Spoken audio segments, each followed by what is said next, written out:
voilà pour cette dernière vidéo de la séance mise en forme.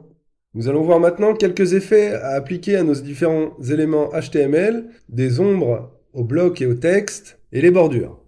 Revenons à notre page HTML et voyons ce que nous pouvons améliorer. Nous avons un titre, Le monde des pandas, qui se voit pas très bien. Je le mettrai un petit peu plus clair.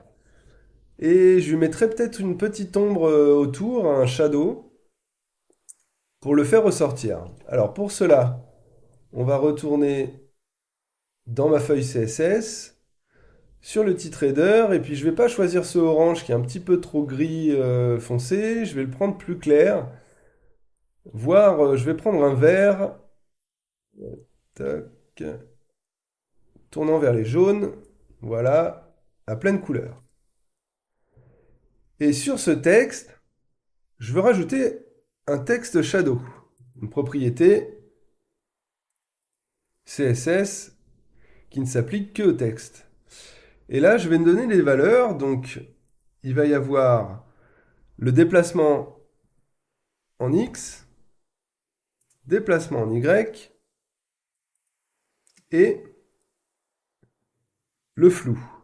Je vais mettre 10 pixels aussi. Puis la couleur. Nous mettrons black pour l'exemple et voyons ce que ça donne. J'ai donc bien ma couleur en vert clair avec une ombre floutée en noir, décalée de 10 pixels en X et 10 pixels en Y. Maintenant, ça met en perspective le texte, ça le décolle de la page. C'est pas tout à fait ce que je voulais. Je vais peut-être enlever le décalage. Et je vais mettre 0 pixel ici. Et là. Et laisser le flou. J'actualise. Effectivement, le flou reste tout autour de mes lettres. Je trouve que le noir est un petit peu forcé. Il faut être un peu plus léger et plus subtil. Alors je vais utiliser une couleur avec RGBA pour mettre un alpha sur mon shadow. Je vais donc aller ici dans mon mélangeur et réduire l'alpha à peu près à 50%. Cela me permet d'avoir un texte clair sur un fond, là le gris est un peu clair, plus lisible car autour il y a du noir qui va faire ressortir le titre. Je vais le mettre un peu plus atténué et peut-être le mettre à 0,4 en alpha. Un peu plus clair, plus soutenu, un peu plus classe. Je voudrais maintenant rajouter un contour blanc à mon encadré d'introduction de texte pour faire ressortir le cadre et qu'il soit plus marqué. Alors pour cela, on va aller dans notre feuille CSS, retrouver le conteneur 1 dans lequel nous avons... Ah non, c'est pas le conteneur 1, c'est intro, texte intro, dans lequel nous avons mis un fond noir, et là je vais rajouter un border. Le border, on va lui donner une épaisseur, on va lui donner 4 pixels d'épaisseur, on va lui dire que c'est un solide, et on va lui donner la couleur que l'on veut. Je choisirai blanc pour bien marquer le contour. Si j'actualise ma page, un contour blanc de 4 pixels encadre mon div. Voilà pour les borders. Maintenant, je souhaiterais rajouter un bouton en dessous, ou même dedans, on va le mettre dans l'encart, qui sera un call to action, donc pour appeler une action à faire, je vais rajouter un bouton. Alors pour cela, je vais aller ajouter dans ma page HTML un bouton, dont la classe sera call to action-intro.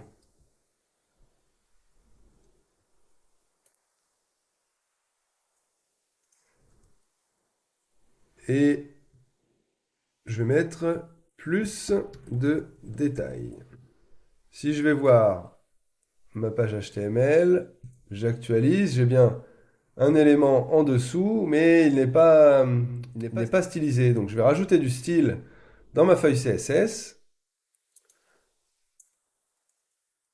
Donc, point call to action, intro, les accolades. Et là, je vais lui donner un background color qui va être un peu, on va le mettre orange, corail. Et on va le choisir un peu plus. Voilà. Je voudrais que ma typo soit blanche. Alors je vais mettre color white. Que la typo soit un peu plus grasse. On va rajouter un font face qu'on va mettre à 600. Je souhaite que pour que l'on reconnaisse que ça soit bien un bouton, je souhaite avoir des bordures rondes. Donc je vais utiliser la propriété CSS border radius à 20 pixels. Et voyons déjà ce que ça donne.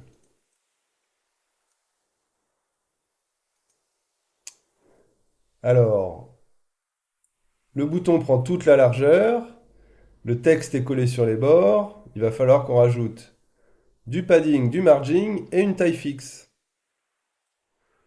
Je reviens sur mon CSS, la taille de mon bouton, la largeur fera 150 pixels.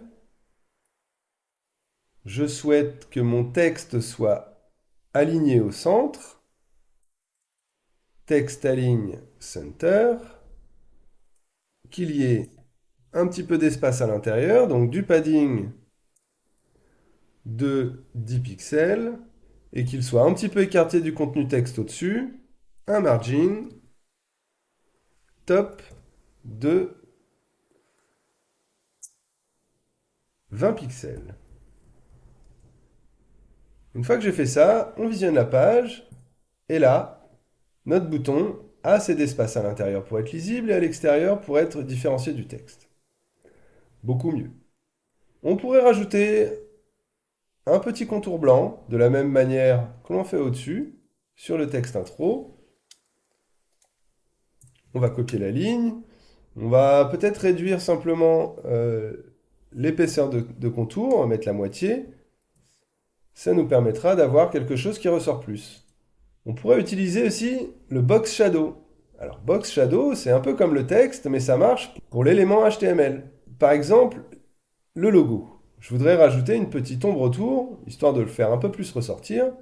Je vais donc retourner sur ma feuille CSS, aller dans Logo et utiliser la propriété Box Shadow. Box Shadow, donc de la même manière que Text Shadow, nous allons rajouter un positionnement en X qui pour nous sera 0, en Y 0 pixel aussi, un flou de 10 pixels et une couleur. Lorsque je vais visionner ma page, on retrouve l'ombre tout autour de notre cadre. Mais si j'avais voulu mettre l'ombre un peu décalée de l'image, parce que là en fait il y a l'image dans notre élément HTML, je vais donner un petit peu de padding à mon logo, à l'élément HTML logo, donc la balise image, donner un petit peu d'espace à l'intérieur de l'élément HTML, je vais rajouter 10 pixels, et l'ombre est à l'extérieur de mon élément HTML. L'image, elle, n'a pas d'ombre, et on laisse transparaître la couleur de mon header qui est en dessous. On va mettre un petit peu plus atténué, histoire de faire plus joli. On va venir ici sur le mélangeur alpha, et réduire à 20%. Et voilà, un petit encadré joli, léger, qui rendra plus sympa notre site, la lecture de notre site. Voilà quelques effets graphiques à ajouter à vos éléments HTML. Il y en a d'autres plus avancés que l'on verra par la suite. C'est fini pour cette vidéo, à la prochaine!